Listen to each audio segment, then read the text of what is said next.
Vou revisar uns conceitos aqui de química, né? Então, bora já começar. Bom, qual a diferença de aldeído e cetona? Bom, o aldeído, ela tem essa estrutura aqui, ó. O aldeído é uma oxila ligado a um carbono primário. Esse radical aqui vai ser deixa eu botar, pronto. Mas ligado a um carbono primário, ou seja, esse carbono ele só vai estar ligado a um carbono. O carbono secundário estaria ligado a dois carbonos, que é o caso da cetona. A cetona vai ser um carbono, uma oxila ligado a um carbono secundário. É isso, essa é a diferença.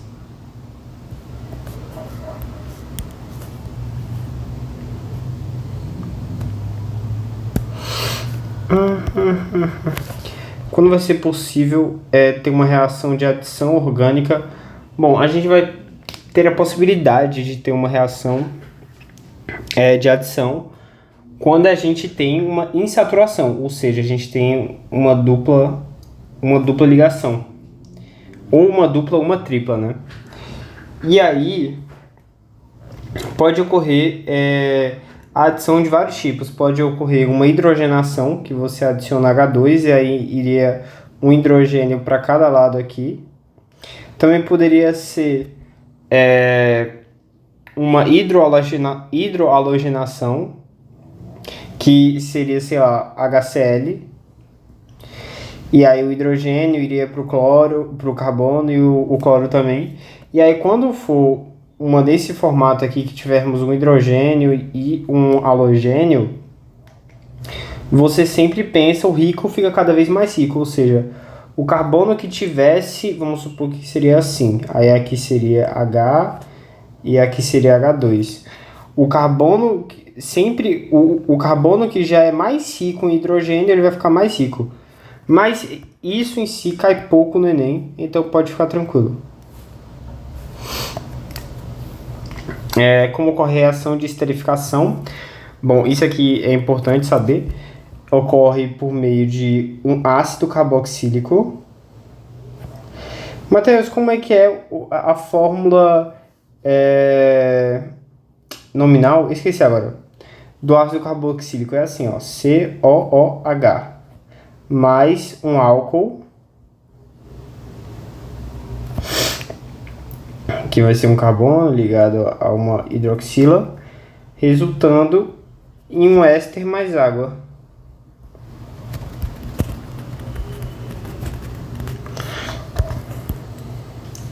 Ácido carboxílico mais álcool igual éster mais água. Ótimo. Qual a diferença de uma mistura eutética e uma mistura azeotrópica? Bom, deixa eu já demonstrar aqui. Calma.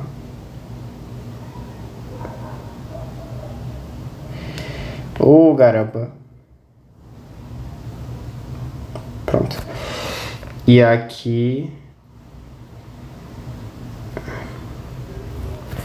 Tá. Deixa eu simplificar. A eutética, ela vai ter a temperatura de fusão constante. E a de ebulição vai ser diferente, então vai ser assim. Aqui é a parte sólida. Aí aqui, ó, vai ser retinho, que vai ser a parte líquida. E que vai, ó, calma, perdão, aqui é sólido mais líquido. Aí aqui é líquido. E aí, ó, essa parte aqui, ó, vai ser meio zoada, entendeu? Que é essa parte aqui que vai ser o líquido mais o gasoso. Vai ser meio zoada. Essa aqui é eutética. O que eu fiz para lembrar, eu olhei para o grego. O eutética vem de eutéticos.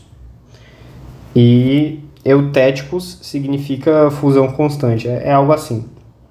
E aí eu só lembro que se eutética é fusão constante, a azeotrópica vai ser ebulição constante. Quando uma substância pura na fusão, estado sólido, eutéticos. Bom. Quais os NOx dos metais, NOx fixos dos compostos orgânicos? Bom, eu vou falar rápido aqui. A gente tem os NOx dos metais, como o família 1A e 2A, sempre vai ser mais um. Aí a gente tem o ferro e o cobre, que vão ser NOx variável, aí eu não vou falar, né? Mas aí vou logo para os compostos oxigenados. Bom, eu vou falar logo, na verdade eu vou falar assim do ferro, que ele pode ser mais 2 ou mais 3. E o cobre pode ser mais 1 ou mais 2. Esses são os mais importantes de lembrar. Ah, não, também tem o zinco, alumínio e a prata. A prata, ela é sempre mais 1, o alumínio é sempre mais 3 e o zinco é sempre mais 2, certo?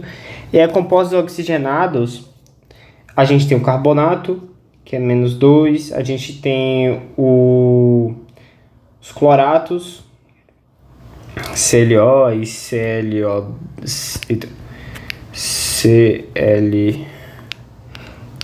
Tá, tem os cloratos, que é menos 1, eu não lembro agora quais são todos. Tem o sulfito, que é o SO2, e o sulfato, aliás, o sulfito, que é SO3, e o sulfato, que é SO4, os dois são menos 2, o NOx. Aí, o que mais a gente tem? A gente tem nitrito e nitrato, NO2, nitrito, né? E o nitrato é o NO3, os dois vão ser menos 1. E deixa eu ver se eu lembro mais de algum aqui. Tem os fosfatos, que eu não vou colocar porque cai pouco.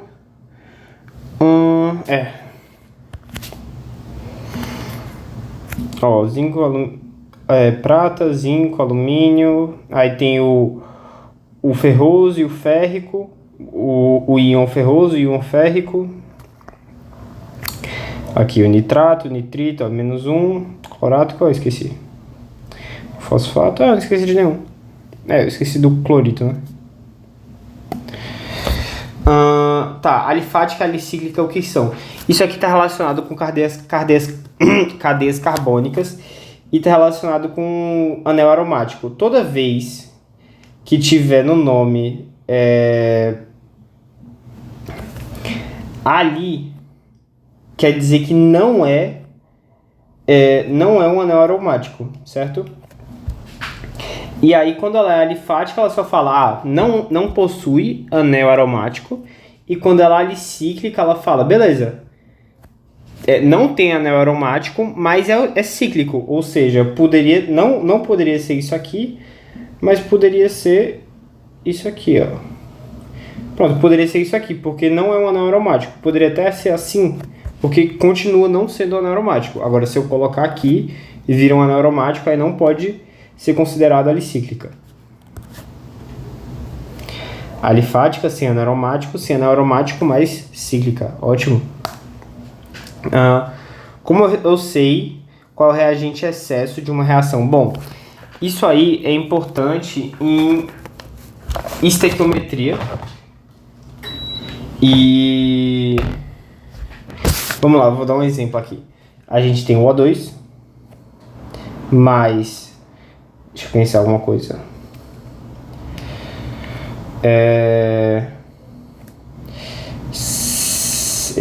Eu lembro. C6, H12, O6, certo? Bom, a massa molar do O2 é 32 e a massa molar do C6H12O6 é 180, certo? Não precisa saber disso. O que eu vou dar mais importante é agora. A questão enunciado, ela vai falar dos dois reagentes. Vai falar uma massa, um volume dos dois reagentes. E aí tu fala, beleza. Vou dar um exemplo aqui que a questão falou que possuía 64 gramas de oxigênio, reagiu com 540 gramas de glicose, certo? Como é que eu sei qual é o reagente limitante? E para que eu preciso saber disso? Bom, tu vai descobrir qual é o reagente limitante tu vendo quanto aumentou. Daqui para cá, multiplicou por 2. E daqui para cá, multiplicou por 3. Certo. Qual foi o que teve um menor aumento? Bom, o que teve um menor aumento foi o oxigênio. Então ele é o limitante. Por quê? Porque ele tem uma menor quantidade de moléculas e aí a glicose vai acabar ficando em excesso e não vai conseguir reagir com nada.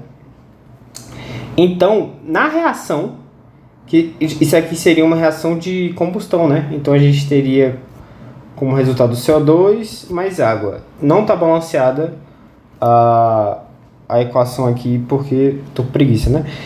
E aí, beleza. Aí pra gente, sei lá, ele pede a quantidade de monóxido de carbono. A gente teria que utilizar a massa sempre do reagente, porque o reagente é quem dita como vai funcionar a estequiometria, certo? E é isso. Pelo menor valor, ao considerar a massa molar da molécula. Ou seja, ele vai ter o menor aumento. Qual a característica física está relacionada à isomeria geométrica? E o que influencia, certo? Bom, a isomeria geométrica, ela pode ser a cis ou a trans. Eu não vou entrar em muito detalhe, porque eu já falei isso em um vídeo, mas a cis, que ela vai possuir os radicais mais pesados no mesmo lado, tá aqui um metil aqui, um metil aqui, um hidrogênio aqui, hidrogênio aqui. Bom, essa aqui que é uma conformação cis, porque tá os radicais mais pesados do mesmo lado, ela vai ter um maior ponto de ebulição. Por quê, Matheus? Porque quando a gente fizer, se você for fazer aqui o vetor eletronegatividade, vai ter um vetor eletronegatividade, isso que importa, ou seja, ele vai ser polar. E se ele é polar, ele vai ter forças intermoleculares mais fortes, ou seja, vou colocar aqui, forte. Cis é forte. Vai ter forças intermoleculares mais fortes, ou seja, ele vai precisar de um maior grau de agitação, ou seja, uma maior temperatura para mudar de estado físico. Bora para a próxima. E a trans, no caso, ela vai ter uma menor temperatura de ebulição, né, em comparação. O que é isomeria de metameria? Bom, isomeria, primeiramente, é quando a gente possui a mesma fórmula estrutural, ou seja, vou botar de novo aqui a glicose. A glicose, ela é uma isômera da frutose. Por quê? Porque essa aqui é a glico. E vou mostrar para vocês a frutose aqui. Fruto.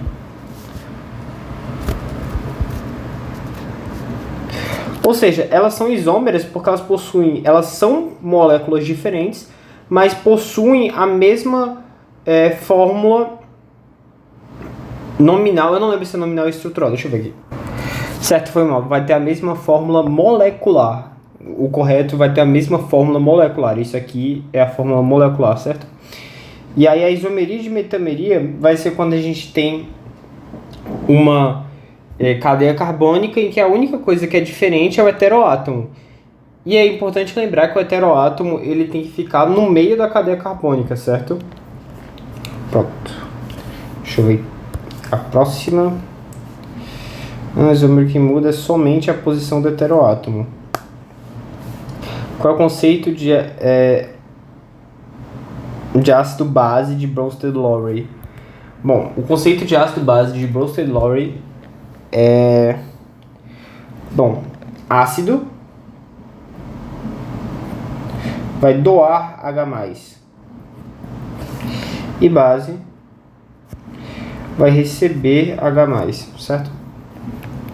É isso. Ácido doa H+ em uma reação e base recebe H+ em uma reação. Ou seja, se ele na questão ele mostra acontecendo uma reação e aí tu vê que em uma etapa uma molécula está sem hidrogênio e na outra ela ganha hidrogênio, bom, ela está se comportando com uma base de Bronsted-Lowry, certo? Porra. Se eu botar difícil vai ser depois do Enem que eu vou revisar isso, não, mas tá de boa.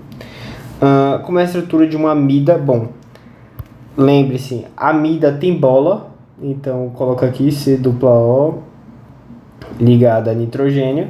E a amina não tem bola, ou seja, só coloco aqui C ligada a nitrogênio e mais 2 radicais aqui.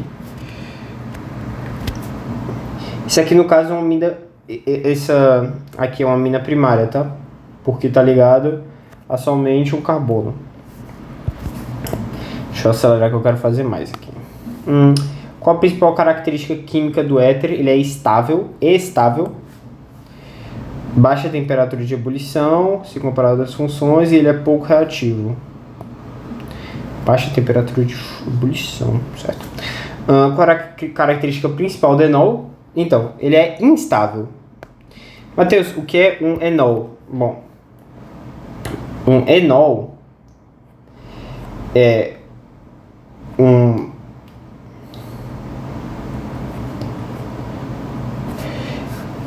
um álcool, isso aqui é um álcool, né? Ligado a um carbono insaturado. Isso aqui é um enol, certo? E eles são instáveis. Tanto que o enol, ele vai fazer isomeria, ele vai fazer tautomeria, no caso, que é a isomeria aldo-enólica e ceto-enólica. Certo. Bom, só vou fazer mais um.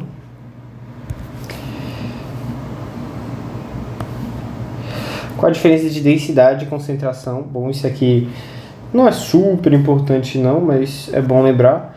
Concentração é massa de soluto. Tem vários tipos de concentração, tá? Mas esse que mais cai sobre o volume da solução. E densidade vai ser massa da solução, do soluto, perdão, sobre massa da solução. Não, errei. É massa da solução sobre volume da solução. Deixa eu checar. Massa do soluto sobre volume da solução e massa da solução sobre volume da solução. Perfeito. Quais são as substâncias ferromagnéticas? Bom, isso aqui é importante para física, talvez, cai muito pouco, mas é o... nunca lembro, velho. Ferro, cobalto, níquel. Quais as características principais dos anéis aromáticos? Os anéis aromáticos, eles são estáveis.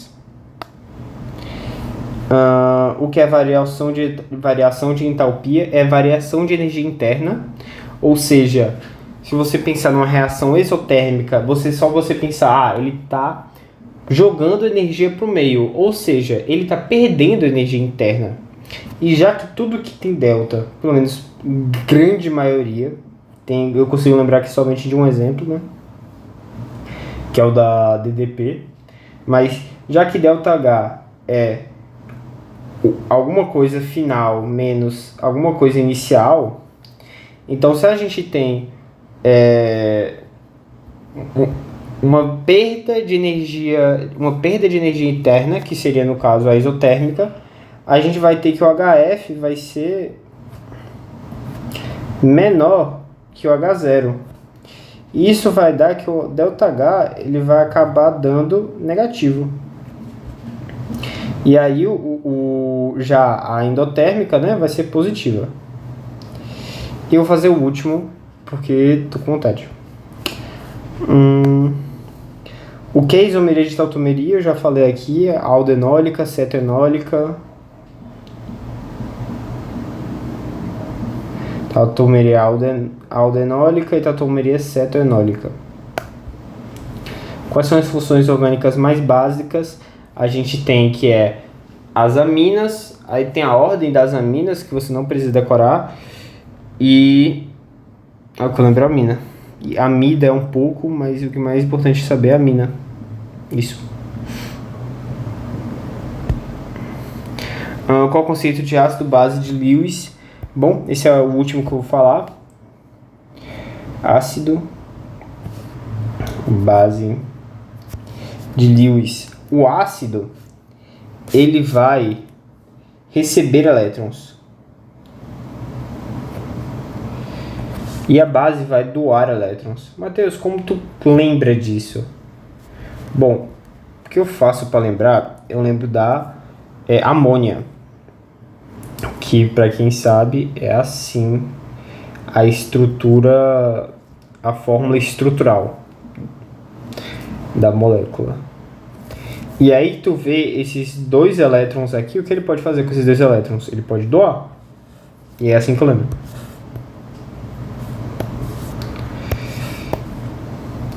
Capaz de receber elétrons, capaz de doar par de elétrons, certo? Vou acabar o vídeo por aqui e obrigado por quem assistiu.